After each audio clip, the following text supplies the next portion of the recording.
Bonsoir à toutes et à tous, donc chronique numéro 35. Dans cette chronique, je vais traiter de plusieurs aspects et tenter de répondre à certains détracteurs. Donc, tout d'abord, je voudrais préciser que le capitalisme porte en son sein forcément la délinquance, l'immigration, je dirais sauvage ou à tous azimuts, et je vais m'en expliquer, bien entendu. Premièrement, je tiens à certains détenteur de l'oxymore capitalisme ultra-sécuritarisme, excusez-moi d'utiliser dans ce cas d'espèce ce néologisme, mais je tiens à préciser que dans les pays du pacte de Varsovie, plus exactement bien entendu dans des pays où à l'époque on appelait ça bien entendu les pays du Cominform, et pour cause, et pour y avoir vécu, il n'y avait pas de délinquance. Pas de problème de l'immigration, et les pays pouvaient se réaliser, les peuples pouvaient être chez eux tout en étant socialistes, et avoir bien entendu une politique, je dirais, intelligente et utile à l'égard des pays émergents. Bon, c'est un, c'est un fait. Celui qui considère que le marxisme ou le léninisme est automatiquement associé à une forme de délinquance capitaliste, je vous renvoie pour certains qui n'ont pas envie, effectivement, de se casser, je dirais, l'esprit, de regarder le film Scarface, qui a été une référence dans les années 80 auprès de beaucoup de jeunes. N'oubliez pas, les allusions anticommunistes dedans et pro-capitalistes sont des éléments moteurs qui ont conditionné une partie de la jeunesse dans les années 80, surtout dans des quartiers qui sont des quartiers défavorisés. Bon, cette ascension d'un jeune escroc venant de Cuba et faisant l'éloge du capitalisme et de la réussite, je dirais, sociale aux États-Unis à tous azimuts, et bien, a bel et bien été classé, enfin du moins ce film était classé dans le patrimoine anticommuniste. Bon, ça c'est pour la première réponse. Ensuite, je vais faire un petit cours d'histoire rapide, objectif, pour qu'on comprenne de quoi je suis en train de parler.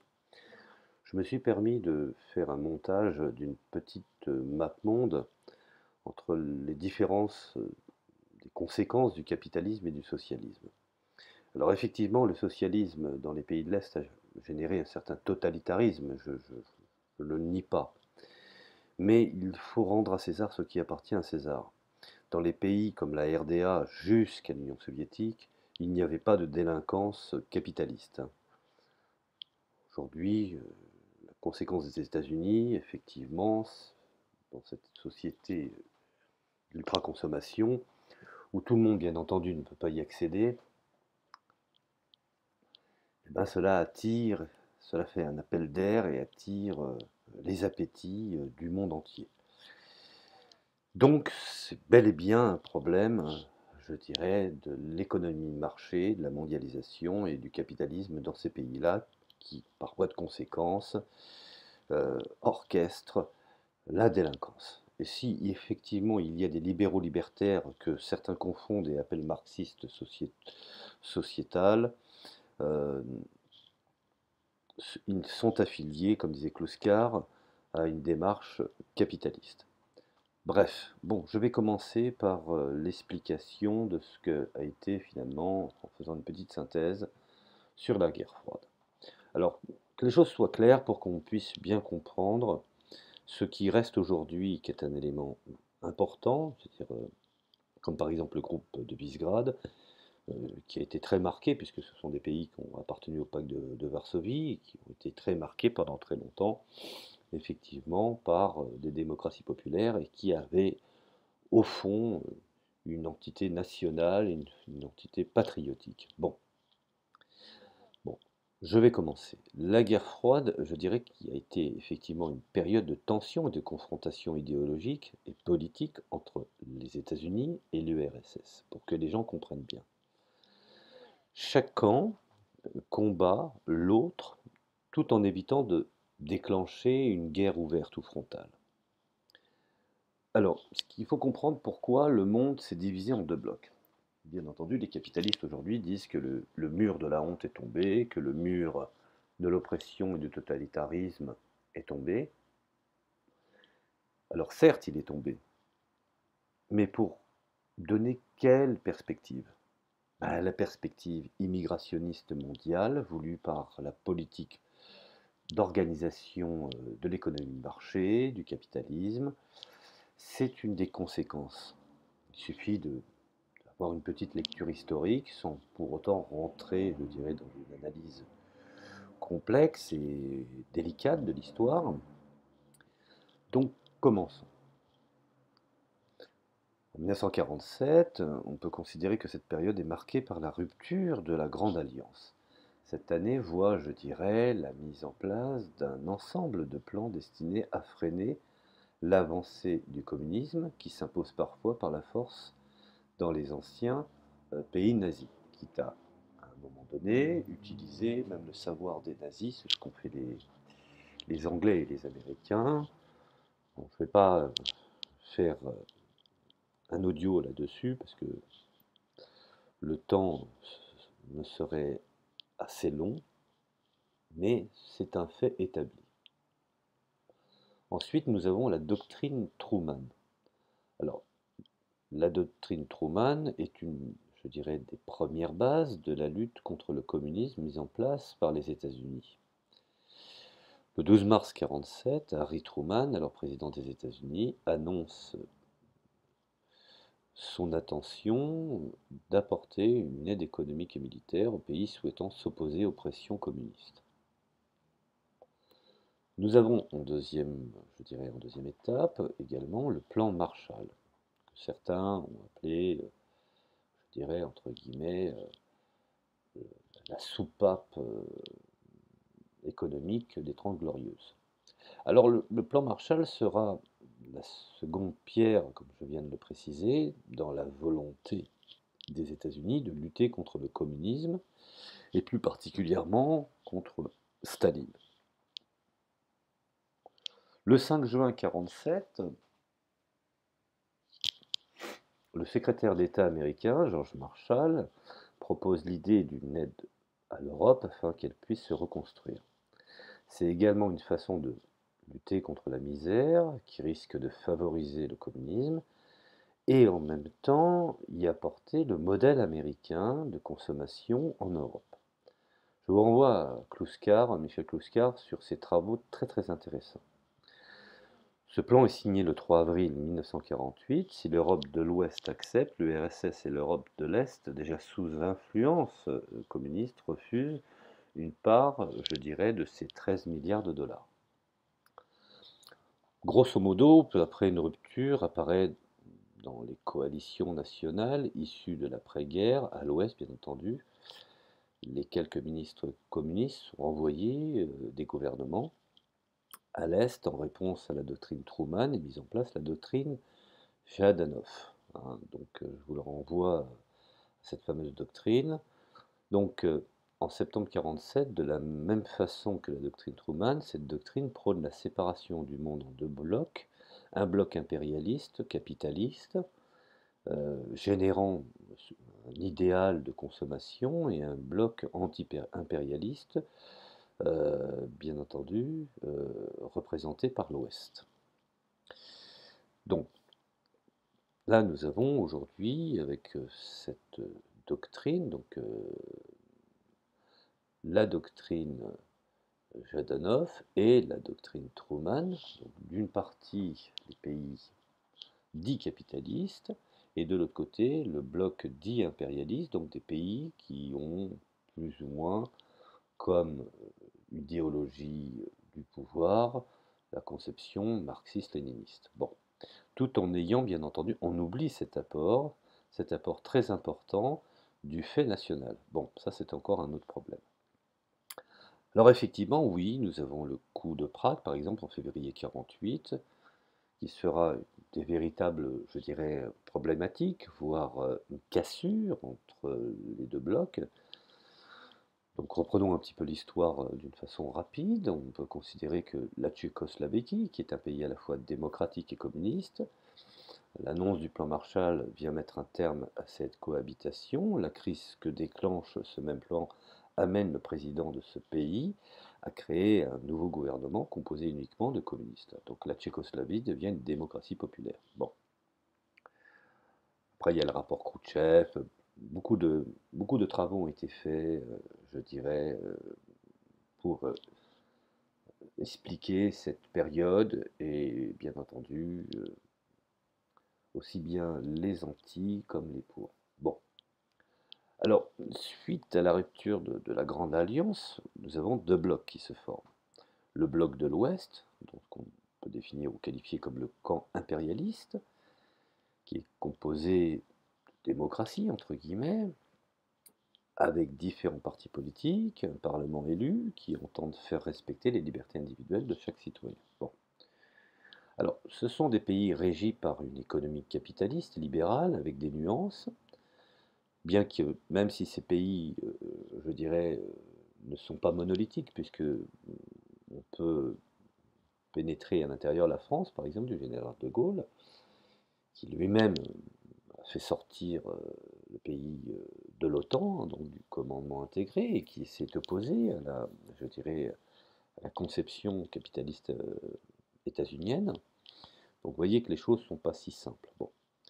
Je ne vais pas rentrer dans les différents aspects de ces pays qui ont constitué effectivement un bloc de l'Ouest et de leurs oppositions internes vis-à-vis de la politique stricto sensu libérale américaine. Bon. Dans ces pays-là, bien entendu, hormis la France qui avait une position un petit peu originale, on peut considérer que la propriété privée domine et le secteur public est limité. Bon. Les pays de ce bloc passent de nombreuses alliances militaires entre eux, donc l'OECE, donc Organisation européenne de coopération économique, est créée en 1948 et je dirais a comme tâche la répartition de l'argent du plan Marshall entre les différents pays bénéficiaires. Cette organisation va favoriser le développement des relations économiques et commerciales entre les pays membres. L'OTAN, l'organisation du traité de l'Atlantique Nord, créée en 1949, a pour vocation d'assurer la protection des pays occidentaux contre les menaces communistes et les tenir en respect. Nous avons également ce qu'on appelle l'OTASE, donc l'OTASE, donc qui est une organisation du traité de l'Asie Sud-Est, qui a été créée en 1954 suite à la guerre d'Indochine et a pour fonction, encore une fois, de regrouper tous les pays asiatiques qui ne sont pas communistes. Bien, maintenant, nous allons traiter effectivement du bloc de l'Est. Donc, le bloc de l'Est est le camp adverse, c'est-à-dire le camp anticapitaliste. C'est composé, bien entendu, de démocratie populaire. Un seul parti est reconnu, le Parti communiste. Alors, les choses sont un peu plus complexes, un petit peu comme en Occident, dans le camp adverse.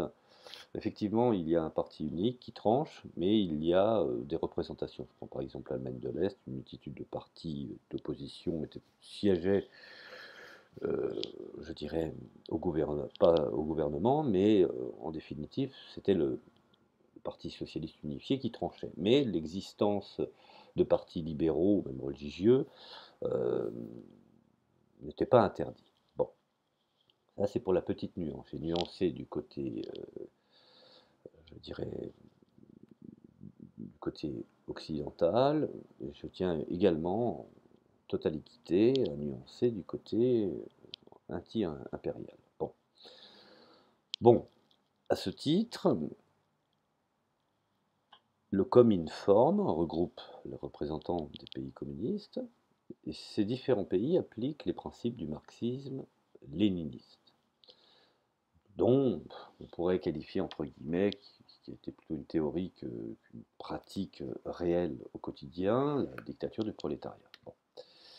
Alors ils y appliquent également une économie socialiste. Alors entendons-nous, l'économie socialiste a plusieurs ramifications, plusieurs interprétations. Pour faire simple, les moyens de production sont collectivisés et planifiés. Il y a un pacte économique qu'on appelle le Comicom, donc, ou plus exactement, dans des milieux un peu plus avisés, on appelle ça le KM, donc le Conseil d'assistance économique mutuelle, et qui est passé entre les pays membres de l'URSS, et cette organisation d'entraide économique a été créée en riposte au plan Marshall en janvier 1949. Rappelez-vous, hein, le traité de Jadnov, et elle associe tous les, je dirais, tous les pays membres de l'économie du bloc de l'Est. Bon. L'Union des républiques socialistes soviétiques, donc en l'occurrence l'URSS, va également mettre en place des alliances militaires afin de consolider cette position ou sa position dans le monde. Le pacte de Varsovie, signé en 1955, lie militairement tous les pays du bloc anti-impérialiste, alors que les deux blocs se constituent, chaque camp cherche les moyens de combattre l'autre sans toutefois déclencher une guerre ouverte. On parle alors de guerre froide. Ce que les Américains aujourd'hui pourraient qualifier, ou ce que l'OTAN, dans son existence, puisque toutes ces organisations du bloc de l'Est n'existent plus, de ce qu'on appelle aujourd'hui la guerre asymétrique. Bon, ça c'est encore une autre question ou un autre débat à traiter. Donc je continue, je poursuis.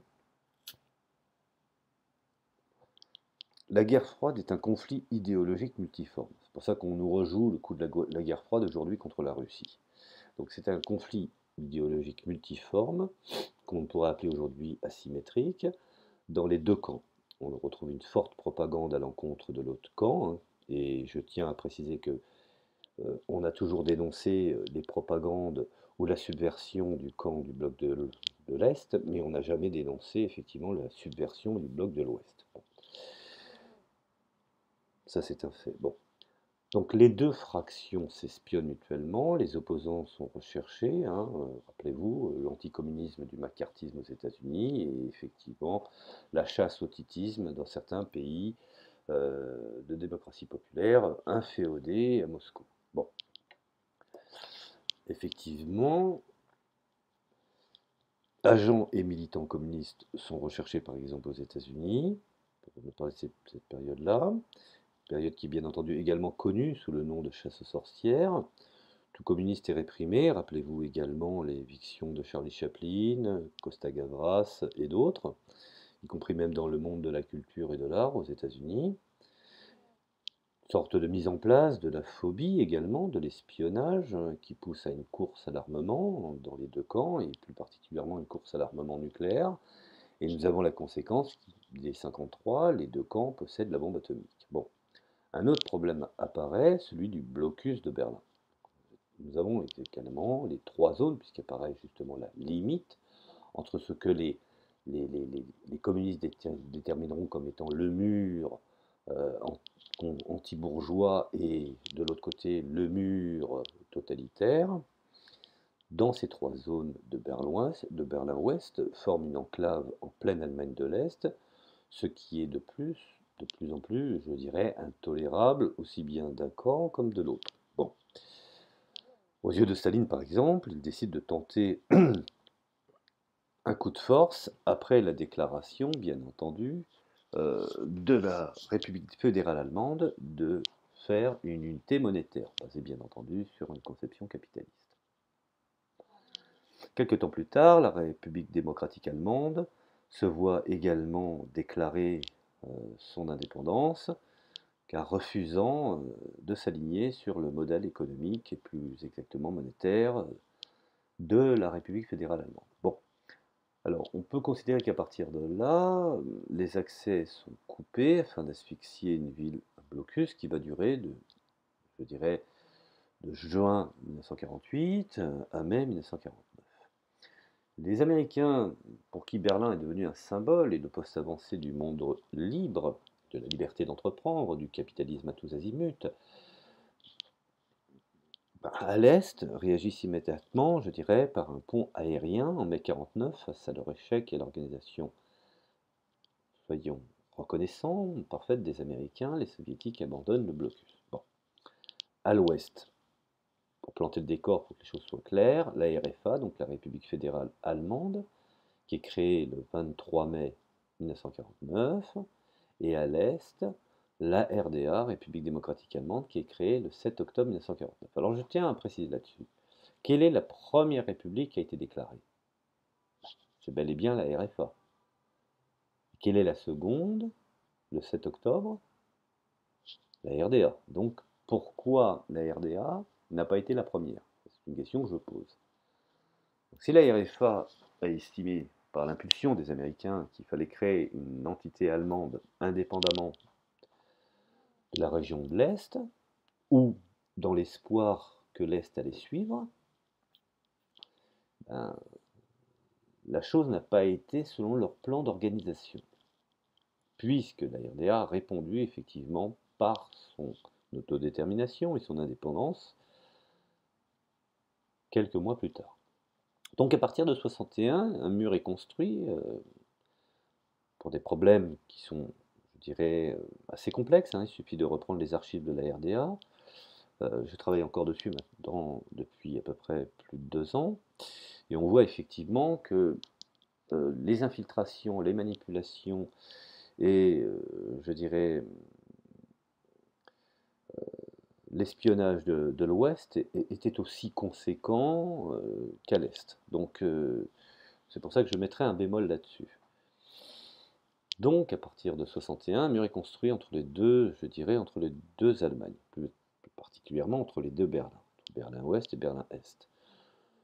Et le mur, fatalement, se matérialise et matérialise automatiquement la coupure de l'Europe entre deux blocs hostiles. Ce que certains ont appelé, bien entendu, le rideau de fer. Alors aujourd'hui, d'une façon réelle, nous avons une lecture un peu différente, puisque nous avons des dossiers déclassés, nous savons finalement au fond quelles ont été les manipulations des uns et des autres. Et c'est une des raisons pourquoi je mettrai un bémol sur les attaques hostiles permanentes de l'Ouest sur l'Est, puisque finalement au fond nous considérons que les moyens qui étaient mis en place par les pays de l'Est, et puis à commencer par les États-Unis, étaient largement plus importants et plus structurés que les moyens de manipulation des pays de l'Est. On peut considérer que à partir de là, le rideau de fer bloque les frontières entre les deux blocs. Comme je viens d'expliquer, les deux camps vont tenter de gagner des territoires en dehors du continent européen. De 1945 à 1949, il y a une guerre civile qui s'installe en Chine. Donc les communistes de Mao Tse-tung s'opposent aux nationalistes de Chiang Kai-shek. C'est Mao qui ressort victorieux de ce conflit. Il crée la République populaire de Chine de 1950 à 1953. Et je dirais que c'est au tour de la Corée de connaître le même conflit idéologique. Finalement, le conflit se solde par la division de deux pays. Pour la petite histoire, il ne faut pas oublier que les Nord-Coréens ont payé d'un bombardement intensif avec tout ce que les Américains pouvaient trouver. Et cela a eu la conséquence de 3 millions de morts. C'est une des raisons pourquoi aujourd'hui les Nord-Coréens ont une aversion, je dirais quasi générationnelle des Américains. Bon, ça c'est pour la petite histoire. Alors, comme je parlais justement du même conflit idéologique, finalement, le conflit se solde par, je dirais, une division du pays en deux. Donc, une Corée du Nord communiste, une Corée du Nord du Sud, enfin une Corée du Sud, pardon, excusez-moi, plus proche des Américains, voire aujourd'hui un féodé. Je vais vous donner un exemple de l'indépendance de la Corée du Sud. Dans les années 90, beaucoup de gens malades atteints de leucémie utilisaient des produits génériques.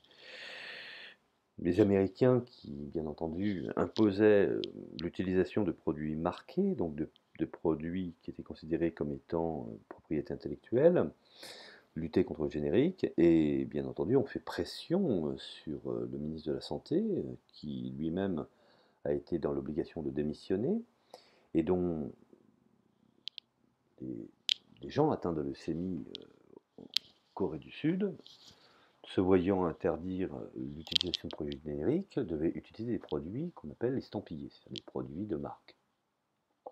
Puisque, il ne faut pas oublier qu'aux États-Unis, les firmes médicamenteuses sont considérées comme de l'industrie lourde. Et cela a eu pour conséquence que beaucoup de Sud-Coréens sont tombés dans une certaine misère en ayant vendu tout ce qu'ils pouvaient pour pouvoir obtenir des traitements dont les Américains imposaient, je dirais, leurs griffes. Et ça a fait une catastrophe sanitaire dans les années 90. Je vous renvoie également aux articles qui ont été faits sur les produits génériques et la guerre américaine des produits pharmaceutiques en Corée du Sud dans les années 90. Bon, ça c'est tout encore pour une autre histoire. Enfin, revenons à nos moutons. Enfin, une crise importante va mobiliser l'attention cette fois vers Cuba, la crise des fusées, rappelez-vous. En 1962, cela va encore une nouvelle fois opposer les États-Unis et l'URSS. Alors, située à moins de 200 km des côtes américaines, l'île de Cuba, nouvellement communiste, semble bien faible pour résister, soyons honnêtes, à une invasion américaine. L'URSS décide alors d'armer le pays, l'installation de missiles nucléaires. Effectivement, Cuba avait demandé aux soviétiques d'avoir possibilité d'armement, exactement le même, je dirais, le même souci qu'avait eu Kim Il-sung concernant les missiles balistiques placés par les Américains et sa demande auprès des autorités de l'Union soviétique de l'époque, et dont les Unions soviétiques avaient très très peur que Kim Il-sung utilise l'arme nucléaire, donc fin de non-recevoir, et le nom lui avait été, je dirais, invoqué. C'est une des raisons pourquoi il avait compris à un moment donné qu'il fallait qu'il développe lui-même à partir des années 60 son projet nucléaire. Bon, ça c'est pour la petite histoire. Donc Moscou avait peur, enfin du moins Cuba, la Havane avait peur d'une seconde baie des cochons et donc avait demandé de l'aide, de l'armement militaire à cause de sa proximité avec les côtes américaines. Bon, alors, pour retenir, l'URSS décide alors d'armer le pays, l'installation de missiles nucléaires pointés vers les États-Unis, mais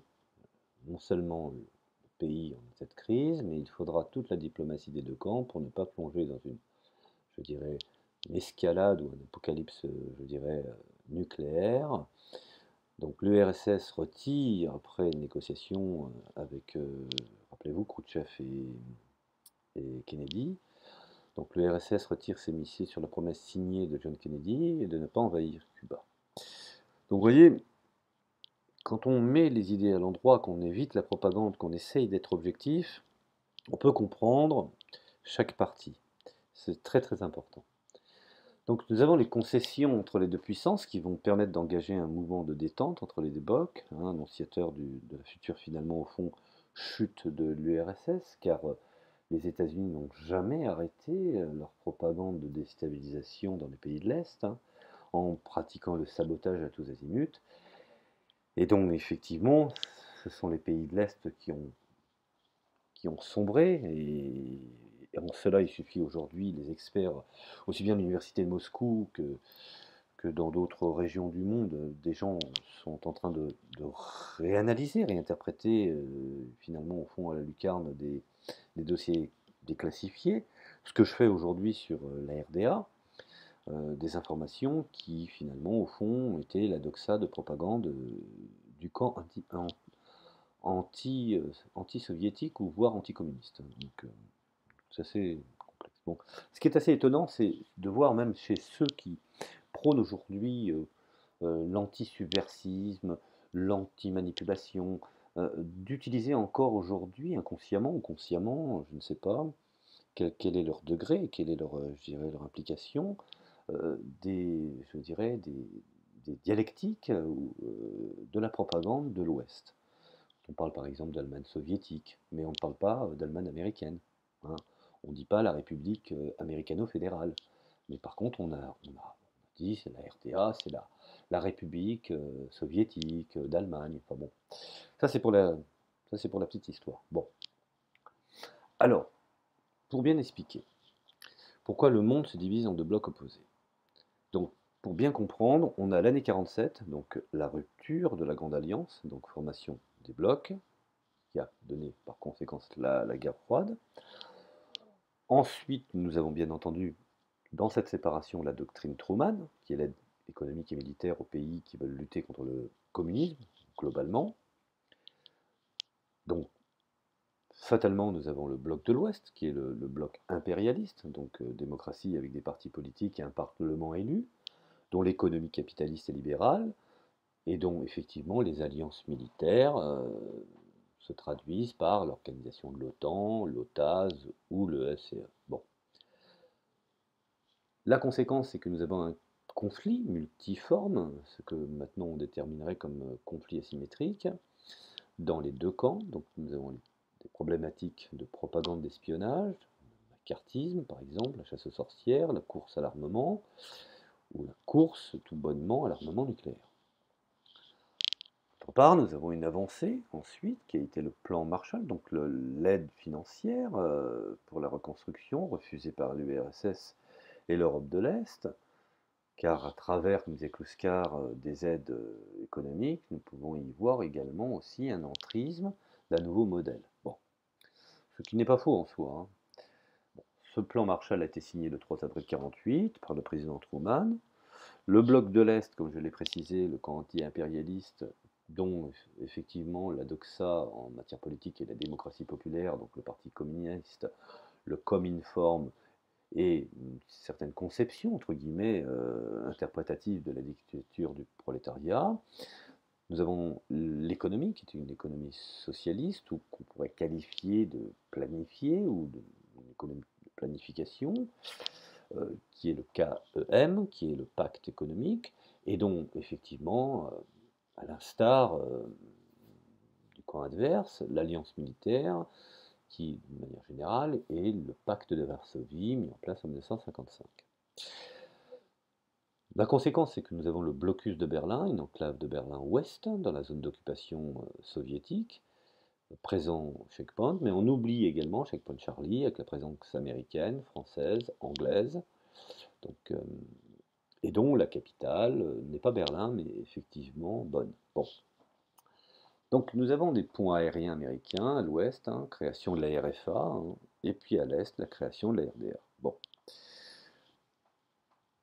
Ensuite, nous avons les ruptures des coalitions nationales. À l'ouest, l'éloignement des communistes au gouvernement, donc tout ce qui pouvait se traduire comme étant, je dirais, l'écartement de ceux qui seraient peut-être jugés dangereux.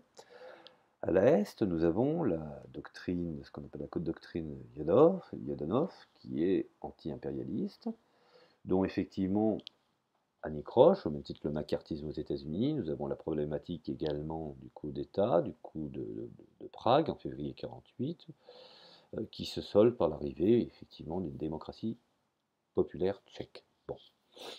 Donc, en annexe, nous avons d'autres crises dans d'autres territoires qui sont, je dirais, grandiloquentes. Nous avons la guerre civile chinoise de 1945 à 1949, dont effectivement la conséquence est la prise de pouvoir de Mao, la guerre de Corée de 1950 à 1953, où le pays est divisé en deux parties, la Corée du Nord, la Corée du Sud, la crise des fusées de Cuba en 1962. Bon, voilà, je pense que j'ai étayé un petit peu d'une façon réelle et sérieuse euh, l'historique de la formation de ces deux grands blocs. Bien, maintenant, nous en arrivons à deux conceptions de société. La conception du bloc de l'Ouest et la conception, je dirais, de la démocratie, de l'économie de marché. Alors, à l'époque, nous n'avions pas l'arrivée du religieux ou de la liberté de culte, tous ces éléments-là qui, effectivement, sont arrivés bien plus tard avec des immigrations successives. Aujourd'hui, l'Occident est la conséquence même de sa croyance, de sa doxa en la démocratie économique et en l'économie de marché et bien entendu la liberté du culte. Dans les pays de l'Est, la délinquance ne pouvait, je dirais, être présente telle qu'on le comprend aujourd'hui, puisque le pays, non seulement le pays avait une entité politique, mais également une orientation. Une orientation basée sur des conceptions non, je dirais, non capitalistes et non économiques. Et cela a eu pour conséquence, moi je l'ai vu quand je suis parti à Berlin-Est, et j'ai fait Berlin-Ouest, et j'ai bel et bien vu une certaine voyoucratie, qui est effectivement, qui n'était pas, je dirais, d'origine extra-européenne, mais qui en avait déjà